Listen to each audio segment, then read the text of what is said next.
سورة المباركة الفاتحة.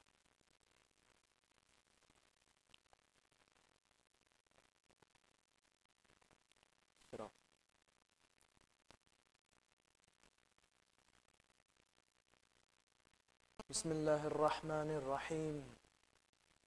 ما شاء الله لا حول ولا قوة إلا بالله العلي العظيم. الحمد لله رب العالمين، والصلاة والسلام على سيدنا وعظيمنا وحبيب قلوبنا وشفيع نفوسنا أبي القاسم محمد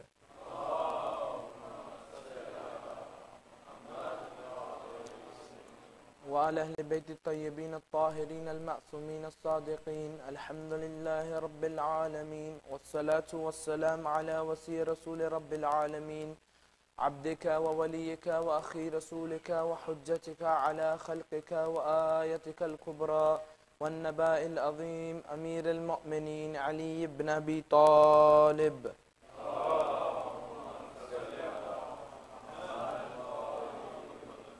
الحمد لله الذي لا يهتك حجابه ولا يغلق بابه ولا يرد سائله ولا يخيب آمله. أما بعد، فيقول الله في كتاب الكريم: بسم الله الرحمن الرحيم. إذا الموءودة سئلت بأي ذنب قتلت. The first of our loudest salawat in honor of the Ahl al-Bayt, salawatullah wa salamu alayhum.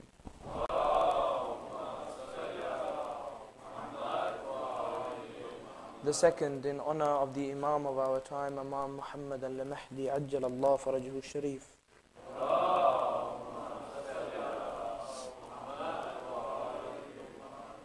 Brothers, sisters, respected elders, scholars, assalamu alaikum wa rahmatullahi wa barakatuh. Is the Quran out of date? And the issue of modernism against Islam is a very important aspect of our lives that we need to cover within our lives. Why? Because many people ask you that this book that you have for over 1,433 odd years, it's existed. It's existed till all this time. Why don't you update it? Why don't you revise it? Why don't you make a new addition to it?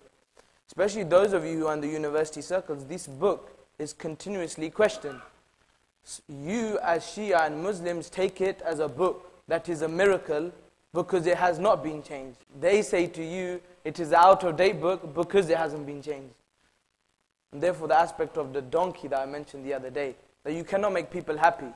One people look at one view, the other people look at another view.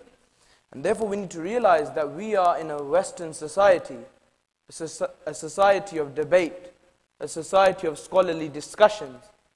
And within these scholarly discussions, we find that many people come to the Imam Barg and come to the mosques and they criticize, and they attack, and they attack. They attack other brothers from other schools, they attack other religions. Why are you attacking? Imam Sadiq alayhi salam says,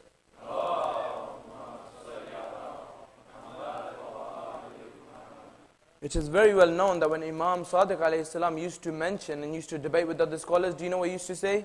This is the opinion of this school. This is the opinion of that school. This is the opinion of Jafar al-Sadiq. Now that highlights for you something called debate and the etiquettes of debating. That if I'm going to attack him and attack him and attack him, that just shows there's something wrong with your own opinion.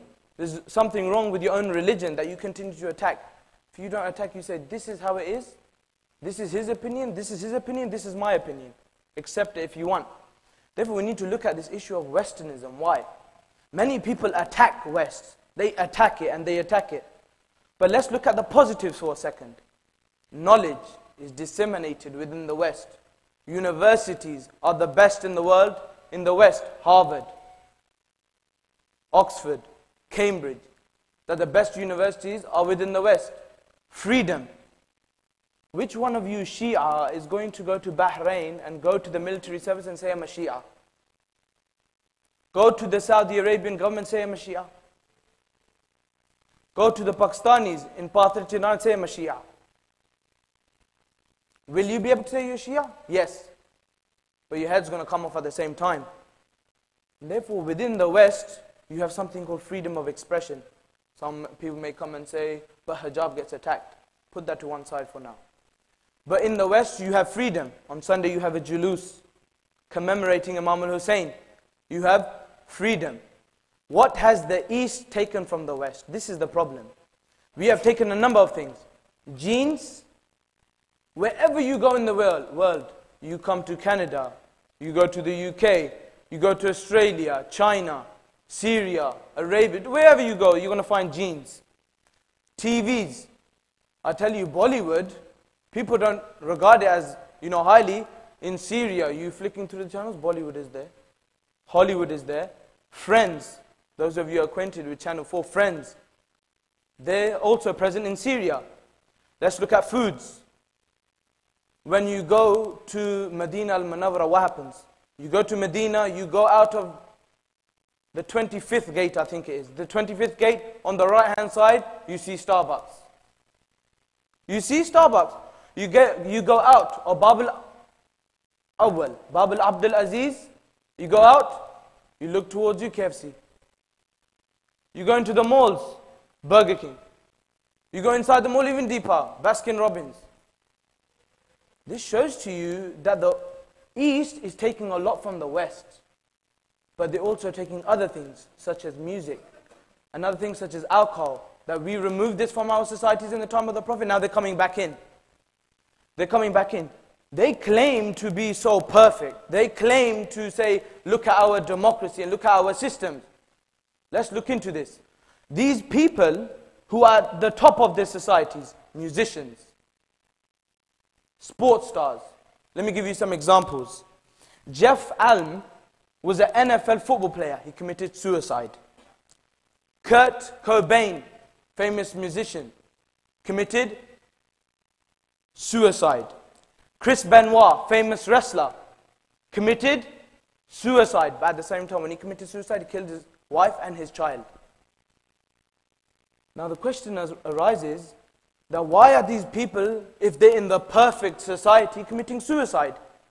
If a human being commits suicide, there shows there's something in him that is not fulfilled. These individuals that I just mentioned to you, there's another individual, Gary Speed, Wales football manager. Gary Speed, this person only recently committed suicide.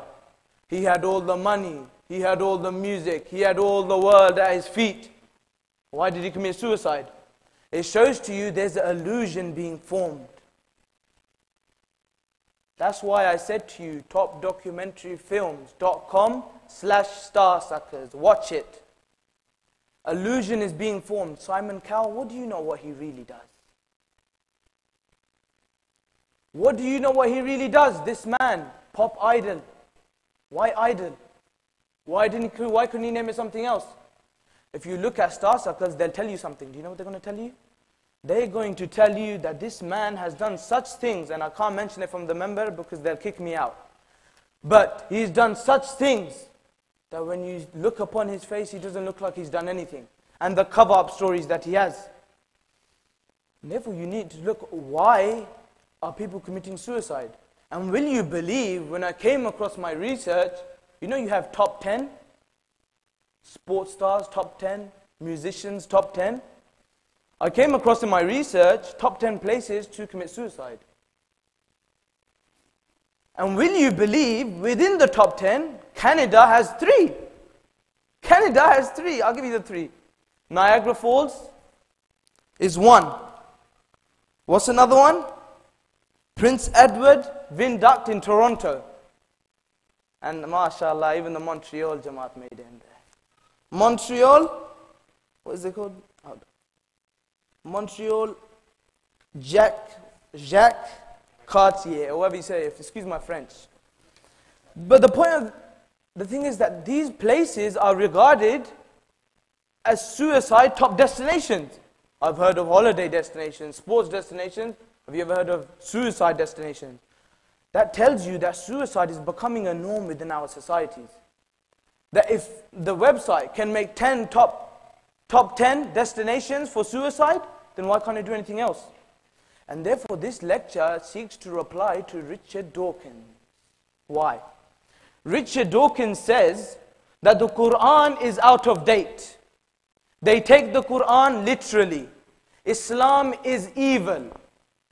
We're going to reply to this Richard Dawkins because he thinks he knows a lot. He knows a lot. He's one of those ones who's arrogant. If you look at his work, and I've discussed with the brother, if you look at his work, flowery language, that you need 5-6 dictionaries just to understand what the man is saying. Because he's covering up the truth. If he could write it in normal English, then he would. But the problem, if he wrote it in normal English, everyone knows he's a fool. Therefore, we're going to look into a number of areas to analyze this. What's the first of these areas? Quranic miracles, looking at DNA on the first level. Looking at the issue of the trumpet. Looking at the food that is known as a pig.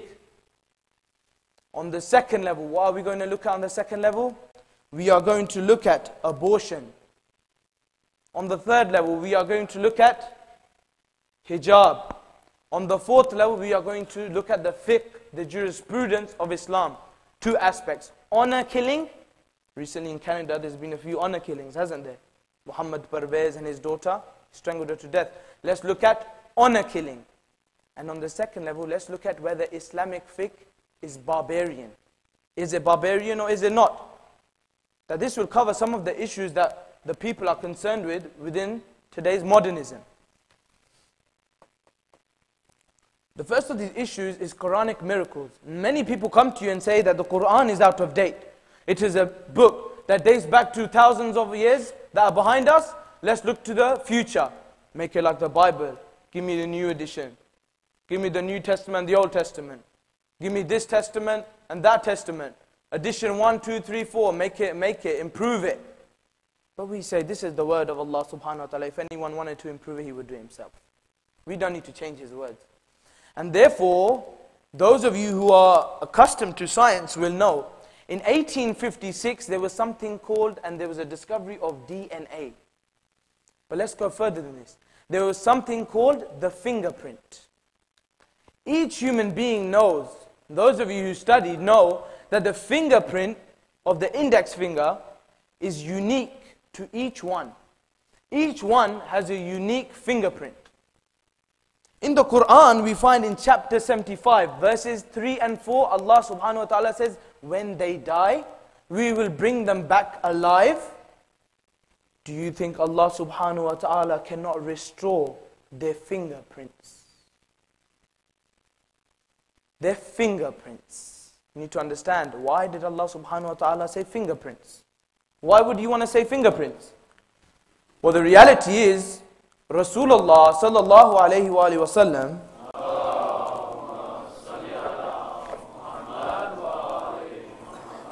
the reality is that this individual that was the Prophet, what did he do? He brought a message. Now if Rasulullah started talking about fingerprints and trumpets and these sort of things, those people who their livelihood was looking after sheep, do you think they're going to understand what's going on here? That their livelihood was looking after sheep. This was made for us, brothers and sisters. This Quran, this is a modern Quran, not a pre-Islamic Quran or an old Quran. This Quran has within it many knowledges. Let's look at the second of these knowledges. The second of these knowledges is the trumpet. All of you brothers and sisters know that on the day when the world is completely destroyed, what will happen? What will happen? The trumpet will be blown by the angel. When the trumpet is blown, everything will be destroyed. Google it. Trumpet in the Quran. Trumpet the universe. According to recent research by the scientists, do you know what they say? They say the universe is shaped like a trumpet. The universe, I don't think you're understanding what I'm trying to say to you here. You know, you give me blank faces. Understand the point. That the universe is shaped like a trumpet. The angel that is going to blow the trumpet is the biggest creation of Allah subhanahu wa ta'ala. The universe, listen, this is not some Shia propaganda I'm telling you. I'm telling you what scientists are saying, your Western scientists. The universe is shaped like a trumpet. This is the second. The third, what does it say in the Quran? Bismillahir Rahmanir Rahim. Innama harrama alaykumul maytata wa dama wa lahmal Khinzir. All of you know here that khinzir, or in the English language, the pig, is haram.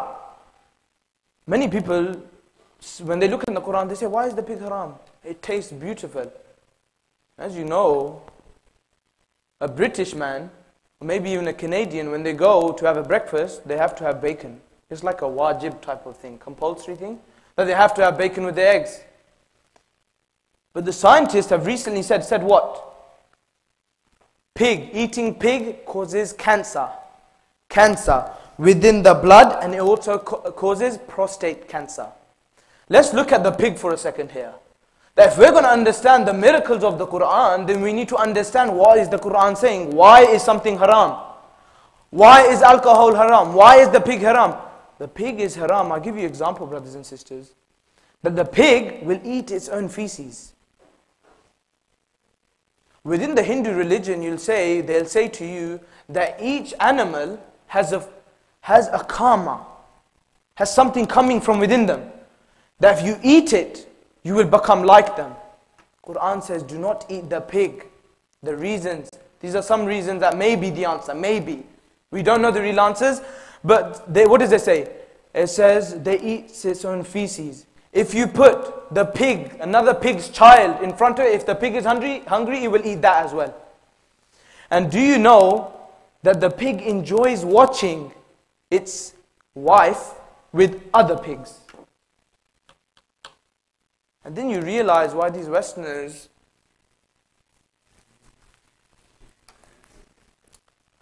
let's leave that to the side for a second.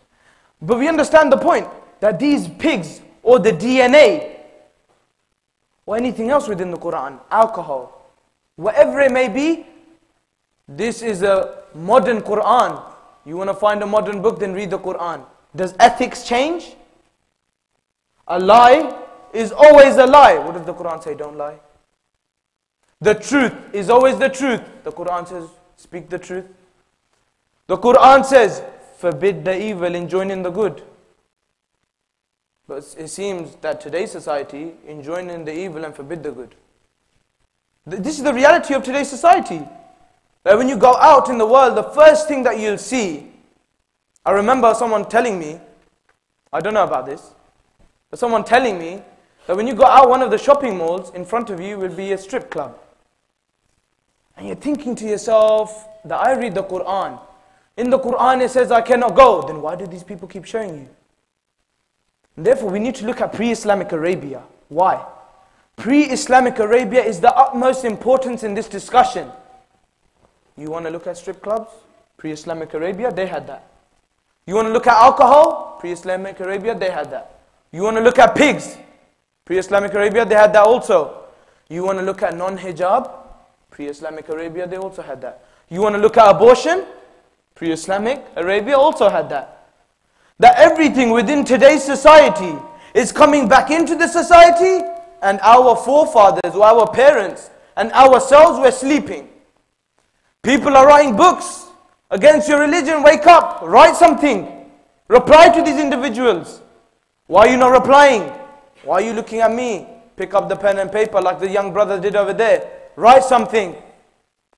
That these are so important that people come and ask you in your work. People come and ask you at your universities, but you can't reply.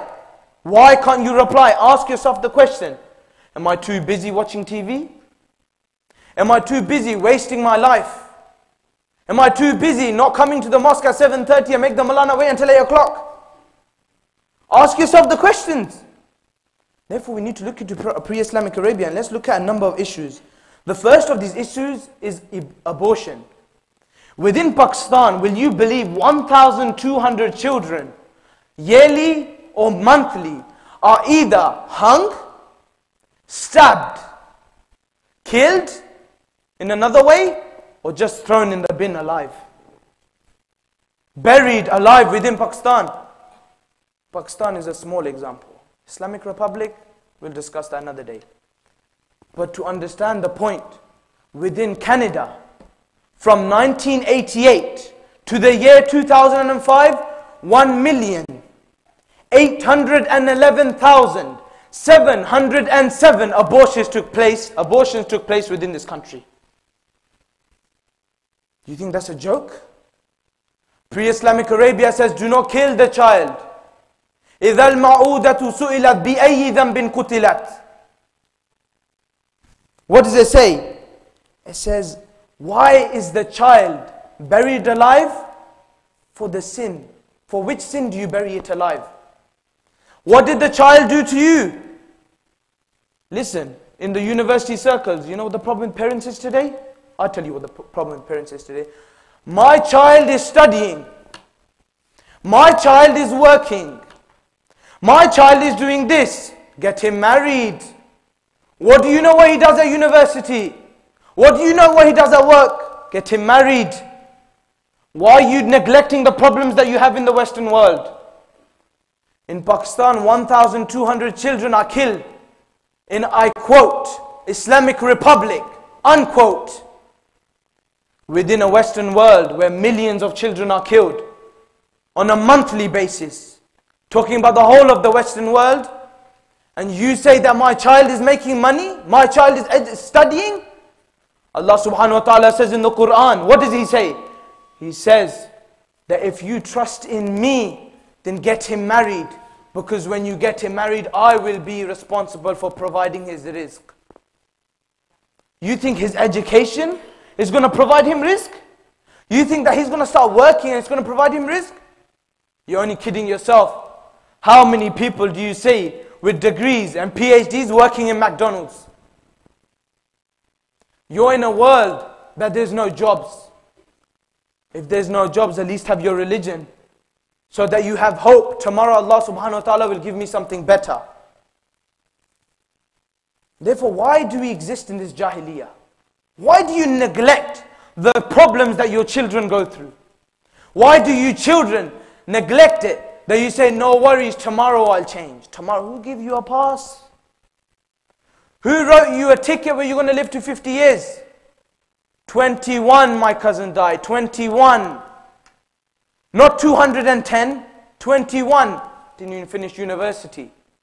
Ask yourself the questions. Tomorrow you're going to die. What are you going to say to Allah subhanahu wa ta'ala? Females, abortion. What are you doing? They come to you and they say, listen, I have to abort the child. Why do you have to abort the child? I have to abort the child because it's disrespectful for my family. The illogical of the illogical arguments people come forward with today.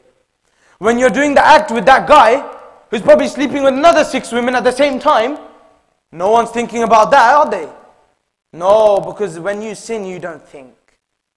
Blame shaitan. Shaitan on the day of judgment is going to say, listen, did I grab your hand to take you there? That's what he's going to say to you. What are you going to say then? Allah subhanahu wa ta'ala, you're going to say to him, let me go back. Let me go back to the world. You know Allah subhanahu wa ta'ala is going to reply to you? He's going to say, if you go back in the world, you're going to do exactly the same thing. You had 50 years, 60 years, what are we doing? Sleeping. Abortion is killing our societies. Abortion is a disease that breaks the family. Abortion has given an option to the females and the males of our society to sin without regret. That child was not born, so I didn't effectively kill him. Millions of children are aborted. Do you think it's any less than burying the child alive? But he doesn't cry, Sayyid. But he doesn't do this, Sayyid. What do you mean doesn't cry? When you go to your grave, you'll find out who's going to cry. I'll tell you that. The reality is that we need to open our eyes in terms of abortion. What are you doing? Think about yourselves. Have some self-respect. It's going to disrespect my family. I have to abort. So committing that sin, that wasn't disrespecting your family? That was making your name even higher.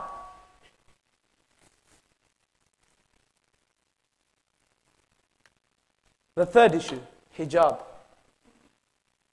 Many people come forward in today's society and say, in the Quran, it doesn't say wear a headscarf. In the Quran, many people say it. Does it say hijab in the Quran? As in, does it talk about a scarf? We say, listen, you read the English translation, you think you know the Quran. Just sit down for a second. Sit down. Calm down. Let me tell you something. Within the Quran, there's a number of things that you need to know before you even read the Quran. Islamic jurisprudence. Arabic grammar. You need to know narrations of hadith.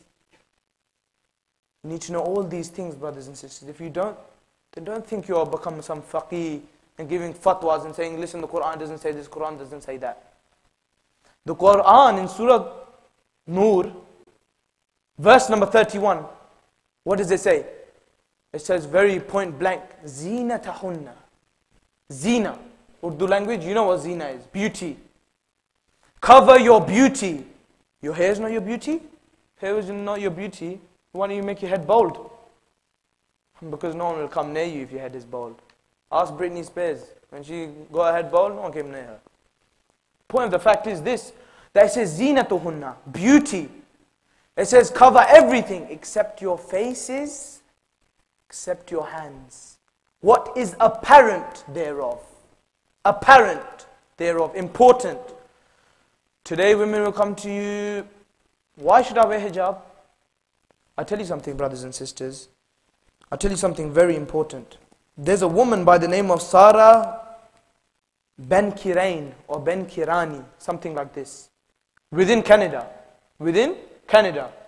You need to understand that these examples are of today. These are modern examples, so that the children don't say to us tomorrow, why are you telling us 1,400? I'm giving you examples today. I respect this Sarah more than any Shia who does not wear the hijab and cries for Zainab. Because this woman said, I want to referee in female soccer matches. They said to her, no, you cannot because you wear the headscarf. Do you know what she said? She said, I will fight and I will fight and I will fight until they let me. I will bug them until the end of my days. The reality is many people here come and cry. Everyone can cry. Everyone can cry. The real Shia of Ali Muhammad is when he comes here and cries and he says, I wear hijab and I respect myself for wearing hijab. I will not be like those individuals who go to the pubs because when they're Shia, knowing that Sayyidah Zainab used to walk through the bazaar of Sham while there was sharabi and there was alcoholics around her. Ask yourself the question, who do you respect more? That woman who is standing up for the message of hijab, for the message of Sayyidah Zainab, or that Shia who does not wear hijab and comes here and cries? Who do you respect more? Who do you respect more? I'm asking a question. You're looking at me like, answer the question. Who do you respect more? Do you respect that one who cries? Or do you respect that one who stands up for the message? She may not even know who Sayyidah Zainab is, but she is standing up for the message of Sayyidah Zainab. This is the institution of Azadari, brothers and sisters. You come here and you cry. Listen to the Masa'ib. You listen to the examples that the Mawlanas give, and then you apply each one in your life. If you're not applying each one in your life, then you need to reanalyze yourself. Reevaluate yourself. Am I a true Shia? Can I call myself one of those who follow Ali Muhammad? Ali Muhammad. Name me one Imam except Imam Mahdi.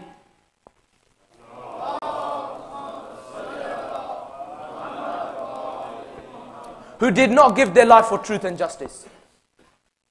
One is poisoned. One is mutilated. One is struck by the sword.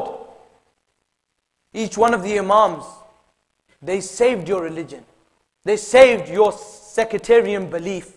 They saved Shiaism, and this is how you repaid them? I'm not ready yet to wear hijab. What do you mean you're not ready yet to wear hijab? My mother wears hijab, but I don't think I should wear hijab. Why? Are you some kind of, chandelier or something that you can't wear hijab? Listen, hijab is so important within yourself. Why? Because it represents who you are. If you see a woman without hijab, will you know she's Muslim? I tell you, you go on the trains. I was in London. I live in London, but when I was once on the train, I saw a nun. A nun. No one came near the nun. No one even approached the nun. Because when you have hijab, there's a certain aura around you where you get self-respect and you get respect from others straight away.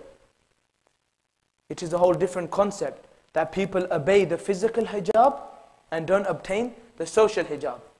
When you have the physical hijab, the only one who can break the social hijab is you. Physically, you have the hijab, but you have makeup like there's no tomorrow. That there's the ocean on your faces. That your lips are redder than the roses. MashaAllah, MashaAllah. The brothers are getting happy, I see. Just calm down, brothers, calm down. But the reality is that when they do these such things, they're attracting attention. The point of hijab is not to get attention. Some of you may argue that today's society, when you wear hijab, people look at you. They look at you because they're scared. Imam Ali alayhi salam says,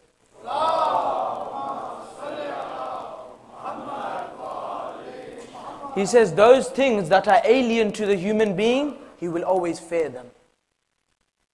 They are alien because this hijab might infiltrate. Just like they infiltrated the Eastern world with their Hollywood and their Bollywood, this hijab within America, you'll find that this hijab is becoming like a rapid fire that's running across America. That women do not believe they are being respected. When you believe, within America alone, when I was doing my research, children at the age of 9 are getting into relationships and they're becoming pregnant. 9. They always accuse Rasulullah, don't they? Why did you marry Aisha at 9? Why did you marry Aisha at 9? Barring the fact that maybe she wasn't even 9 according to some hadith. Why did you? At least he married the woman. You people, you don't know even marry. Your example is that of the pig. When you see them, you attack them. And when you don't see them, you attack someone else. That's the reality. Sorry to be so blatant, but that is the reality. That you continue to eat the pig, and you eat the pig, and you eat the pig, and you become like the pig. Alcohol is such a problem within our societies. Hijab. Those of you who wear hijab, tell me, will you ever walk into a nightclub? No, because the hijab will make you think when you look at yourself in the mirror. It's going to make you think. What is it going to say? Sayyidah Zainab wore this hijab. How dare I even think about walking to the nightclub? How dare I even think of walking into a pub or a bar because of this hijab? Therefore, hijab is in many ways. Even in your name, there's a hijab. What do I mean?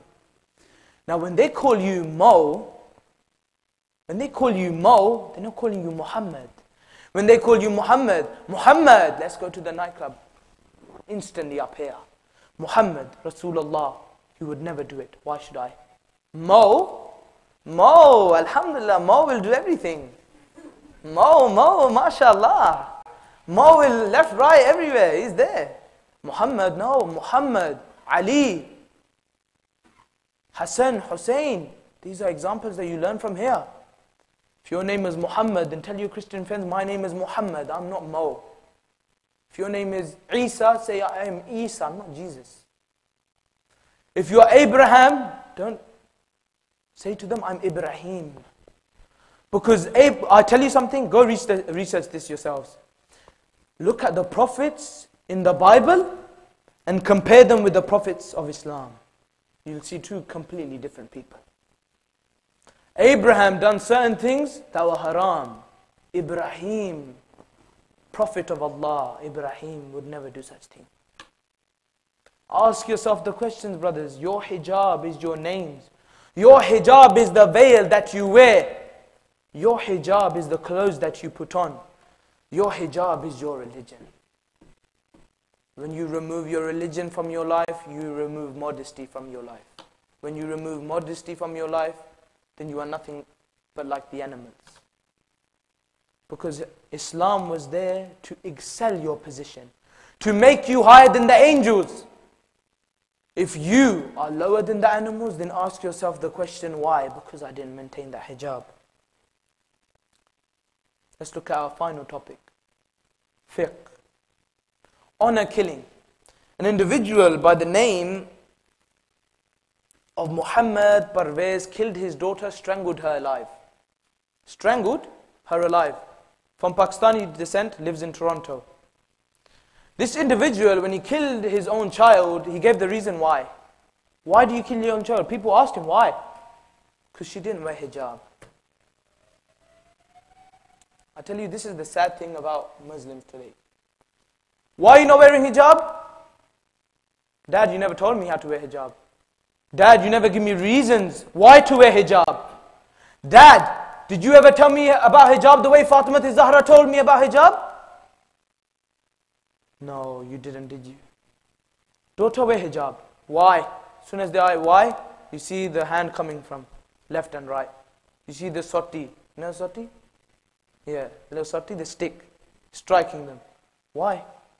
If you are so religious, then try to explain it to your daughters. Explain what hijab is. Because Rasulullah sallallahu alayhi wa sallam says, do you know what he says? He says once a Jewish young man became a Muslim. When he became a Muslim, brothers and sisters, his parents did not. He came to the Rasul. Do you know what he said to the Rasul? Rasul, they do not become Muslims. What should I do? Rasulullah said, La ikraha fid deen. There is no compulsion in religion. People are abusing this line, especially the Muslims. Pray, La ikraha fid deen. Fasting, La ikraha fid deen. La ikraha fid deen for that person who's outside the religion. For you, alhamdulillah, you have to do everything. But the problem is we don't do everything. Ask yourself the question, why am I not doing everything? If I say La ikraha fid deen, then where do I exist? Problem is, too many people are abusing this relationship. Hijab, why? Honor killing is a disgusting act. Absolutely disgusting. That you can kill your daughter because she's not wearing hijab. Sit down to her, talk to her, have a dialogue with her, explain to her why you do wear hijab. Why do you pray? What's the philosophy of prayer? Ask yourself the question. And if you're not asking yourself the question, then you know that there's something wrong. There's something definitely wrong. And therefore, this final issue is of barbarianism. The final issue of barbarianism is that fiqh. Many people today, especially the EDL, those of you who know about Western politics, you will have heard of the EDL, English Defense League. These people are saying that kill these Muslims, get these out of here. Why? Because they don't understand Sharia law. Just like Richard Dawkins, he hasn't got a clue. Now what does it say? It says there's 19 reasons before a human being can get his hands chopped off. 19, brothers and sisters, 19. No one, no two, 19. Is there famine? Can't chop his hand. Has he got no money? Can't chop his hand. Is he an adult? If he's not an adult, can't chop his hand. Is he sane? If he's not sane, can't chop his hand. Adultery. Adultery, how many times they're being stoned? The Western, even today, Western, they're being stoned, they're killing them. Tell them the other few bits and pieces about the conditions as well. Why don't you talk about those conditions? You tell me which human being in his right mind will have 4 people watching him doing adultery. 4 people. The only way you can have someone watch that is if you have a show and you do your business. 4 people. Each one has to watch and give exactly the same story. If one story is wrong, or each 4 of them get whipped. Each 4 of them get whipped. And therefore, brothers and sisters, this argument presented by Richard Dawkins is a very futile argument. So don't accept these sort of arguments. Do your research, pick up the books. I tell you, Ali Muhammad, how they done the research for you. Pick up the hadith books, pick up the Quran, read it. There's people on the day of Karbala, brothers and sisters, how they picked up the books. How they picked up their Imam. And when they picked up their Imam, brothers and sisters, you realize what a message they left for us. That Islam will be the most modern religion ever created. As science goes forward, the Quran will begin to unravel its secrets. And how they obeyed the Quran. Brothers and sisters, how they obeyed the Quran. It says in the Quran, obey your wali, that is Allah. Obey your wali, that is Rasul. And obey your wali, that is your Imam. Now how Hazrat Qasim alayhi salam went towards Karbala every single time, brother. He said, every single time I go towards there. When I go towards there, I'll give myself for Hussein every time, because he believed in the Imam of his time. And when the Imam, brothers and sisters, asked him, what did he ask him? He said, "O Qasim, how do you find death?" This destroys the soul. You know what he says? He says, "How do you find death? I find death sweeter than honey." Death to me, Aba Abdullah, is sweeter than honey. And they narrate, the hadith narrate, he used to go upon every hour to Aba Abdullah and say, "Please let me fight, please let me fight." But Aba Abdullah said, "No, I am your uncle, I cannot let you fight, go protect the women and your mother." When every time he would come, he came again. He said, "Please, Aba Abdullah, I beg you." And they say eventually he went to his mother. When he went to his mother, brothers and sisters, there was tears in his eyes. And his mother said what? His mother said to him, "Please, do not cry in front of me. What is it, Ya Qasim? What is it? Why do you cry?" She says that, "Listen, do not cry. I have a letter for you. Give it to Aba Abdullah. Give this letter to Aba Abdullah." And they say when Aba Abdullah got this letter, he opened up the letter. When he saw the letter, it read, "Ya Aba Abdullah, this is a letter from your brother Hassan ibn Ali. This is a letter from your brother Hassan ibn Ali, and I will not be present on the day that you become Gharib and Muslim and alone on the plains of Karbala. Allow Qasim to be my representative. Allow him to be my representative for me." And can you imagine what he probably thought through this letter? He probably thought, "Do you remember the days when I was with you, Imam al-Hassan? The days when our mother Fatima Zahra, broke her ribs from the door, and when our father Amir al-Mu'mineen got his head struck by the sword, and the poison made him intoxicated," brothers and sisters. And they say when Hussein ibn Ali saw this letter, he remembered Imam al-Hassan. When he remembered Imam al-Hassan, he began to cry, brothers and sisters. Why? Because he said Imam al-Hassan was that Imam. He was that brother of mine that did not die once, but he died twice. That first, his liver came from his mouth, and it was spilling all over the ground. And then when he went to be buried next to Rasulullah, they threw arrows upon his grave. They threw arrows upon his casket. They threw arrows upon his body, and they say his body absorbed those arrows. And they say that Hazrat Qasim was such an individual that he went towards his mother.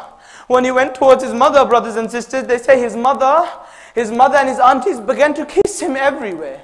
And when they began to kiss him, as if he was not going to come back, brothers and sisters.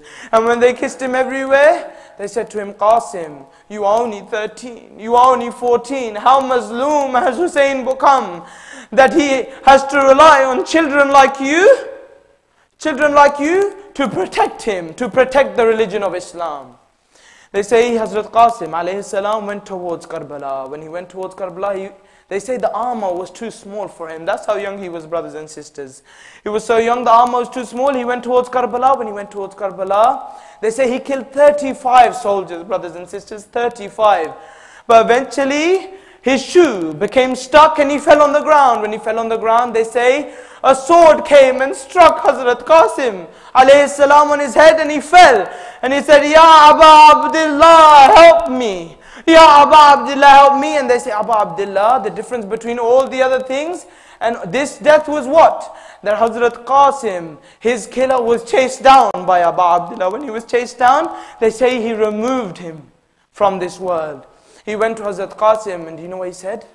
These lines burn the soul, brothers and sisters. He said, "How poor of an uncle am I, that you call me and I cannot come.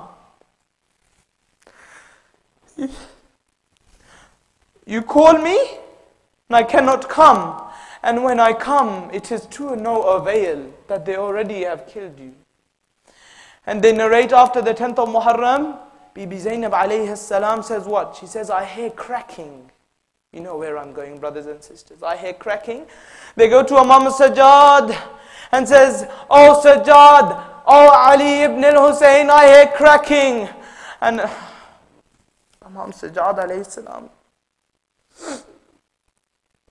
do you know what he says? He says, "That is the cracking of my father's chest beneath the hooves of the horses."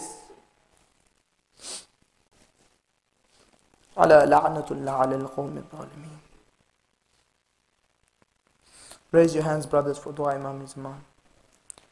Bismillahir Rahmanir Rahim.